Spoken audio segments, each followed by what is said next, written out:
You just got your offer accepted. Now what? Today I'm going to walk you through what actually happens during escrow. We're going to take a 21-day closing schedule. I'll start from when the offer is accepted all the way through to when you get keys.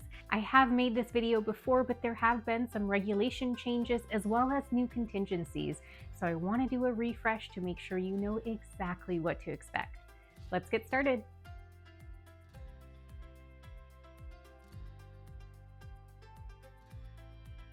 Hey there, welcome back to my channel. I'm Erika Monroe. I'm a realtor in the Bay Area and I specialize in Solano County. A 21-day close is very common in California.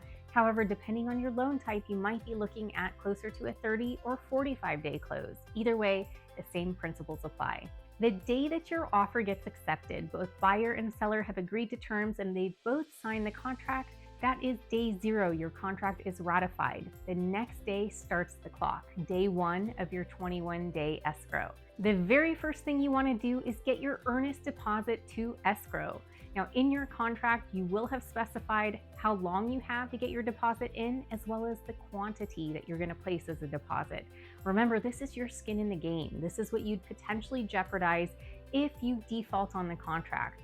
Your earnest deposit's very well protected, especially if you have your contingencies in place. However, if you default, if you cancel outside of those protection periods, then the seller may be entitled to this money.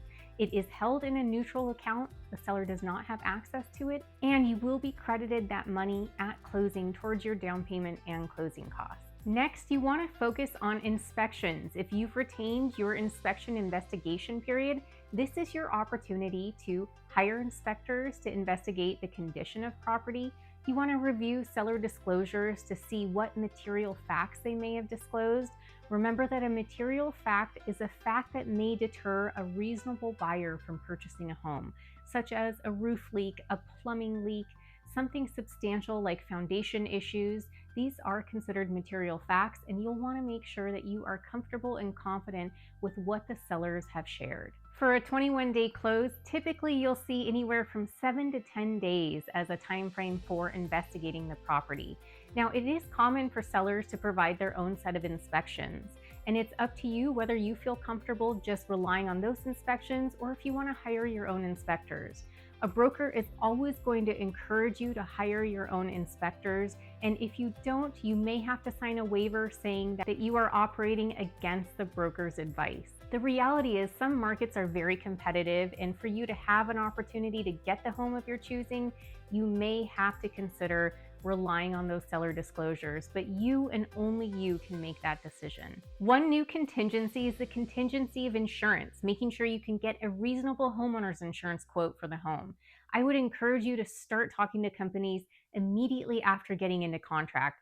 It has been a challenge in some locations to find reasonable insurance, so you want to make sure you get a great quote, the best rate possible. Your lender may be a great resource for you. They'll have actual people you can talk to and discuss what those requirements are. And this is really important. Insurance companies are really cracking down, and they may have some requirements or regulations that they make of you in order to insure the home. So make sure you understand what that could be. I've seen things like making sure there's a burglar alarm in place or some sort of fire suppression, fire alarm system. Make sure you understand exactly what's required of you before committing to that company. Once you've negotiated or you're happy with the condition of home, you'll remove your inspection investigation contingency. Once you do so, you can no longer cancel for any reason other than the appraisal contingency or the loan contingency. If you do so, then you may be jeopardizing your earnest deposit. While you're busy investigating the property, the lender is going to be working to hire a third-party company to appraise the property. And for a 21-day close, anywhere from 10 to 12 days is very common. The appraiser will visit the property, they'll take a look at how it compares to recently sold homes, and they'll assign value to the house. They'll also be looking for health and safety items. If you are an FHA or VA buyer, they'll be looking for peeling paint on the exterior. They may be looking for major trip hazards as well. All appraisers will check the hot water heater to make sure it's properly strapped, as well as ensuring that there are carbon monoxide detectors and smoke detectors everywhere that regulation requires. If the appraisal comes in lower than your offer price, you may need to renegotiate the price point with the seller. It's up to the seller to decide whether they will reduce the price point, and if they don't, then you as the buyer are protected under your appraisal contingency. You can cancel the deal and still get your earnest deposit back. If your appraisal comes in higher than what you're offering, then that's amazing. You're essentially walking into the property with a little extra equity. But the good news is the seller cannot force you to increase your purchase price. You offered what you offered and they agreed to it, so you are set. If your appraisal report comes back with conditions, maybe it met the right price point, but the appraiser called out some health and safety issues, those items need to be cured or repaired prior to the lender funding the loan. So you'll want to ask the seller to make those repairs. Again, if they refuse, you can cancel and still get your deposit back, but hopefully they'll work with you and get it done in a timely manner. The appraiser will have to go back to the property to re-inspect to ensure that those items have been fixed, and once confirmed, then the appraisal contingency can be removed. Pro tip, before the appraiser even goes out there, make sure the listing agent ensures that there is a carbon monoxide detector, that there are smoke alarms, that the hot water heater is properly strapped. As long as those items are done, there's a good chance that you will not have any conditions on the property.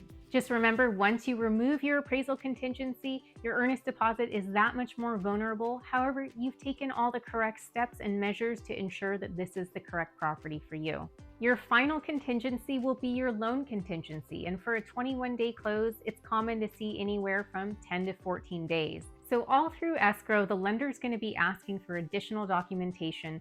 They're going to submit your file to the underwriter, and the underwriter is the actual person who reviews your income, your assets, your credit score, making sure that you meet the guidelines to get approved for the loan.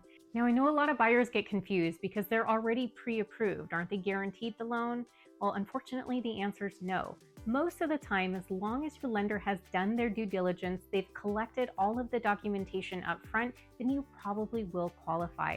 However, it's the underwriter who ultimately decides whether you meet the guidelines and qualifications. It's common to see something called conditional approval partway through the escrow process, and that means the underwriter is very satisfied with what they have, but there are a couple more documents that they need. And it's common for them to request things like additional pay stubs or showing that your earnest deposit left your bank and entered into escrow. Those are very standard conditions. And at that point, the lender might feel really confident in encouraging you to go ahead and remove that loan contingency. If there are more difficult conditions, then the lender will probably encourage you to retain that loan contingency. It could be that you need to ask for a few-day extension.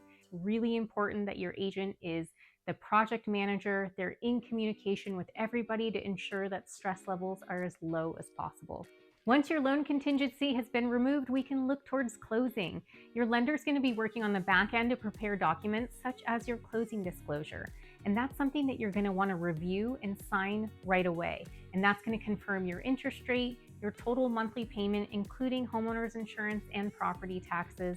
And once that's signed, that sets a 72-hour clock before you're able to sign your final loan documents. Also, within about 5 days of closing, you'll want to conduct a final walkthrough. You'll walk through the space to ensure that it's in the same condition as when you first saw it. Now, this is not a contingency. You cannot cancel because of something you find in your final walkthrough. However, you can have that discussion with the seller to see if there's something they can remedy or offer credits. For example, if there's a major stain in carpet that was not disclosed, it was underneath a bed and maybe the seller didn't even know about it, that might give you some opportunity to ask the seller for some credit at closing. Once your loan documents have arrived to the title company will reach out to you to schedule a signing. And typically it's done with a mobile notary. They can typically meet you pretty much anywhere, and during off hours, you don't have to take time off work to sign. Once you sign with the notary, and you're basically signing all the loan documents that you've already seen, but you're signing with a wet signature in front of your notary, the notary will return the documents back to the title company. You will have wired your funds, and I would encourage most of my clients to wire their funds within 2 or 3 days of closing. Don't wait until the very last moment. If you wire your funds after 2 p.m., it's going to take the next business day for those funds to arrive. And especially if you're wiring a large sum of money, it could get flagged. There could be some investigation to make sure it's a legitimate transaction. So don't stress yourself out. Give yourself plenty of time for those funds to reach escrow. Once buyer and seller have signed, the lender can wire their funds. the title company will release the sale to record with the county. When you get confirmation, that's it, my friends. That is from start to finish a 21-day close. Thanks so much for watching. I hope that was helpful. Feel free to reach out to me with any questions or if you'd like to work together.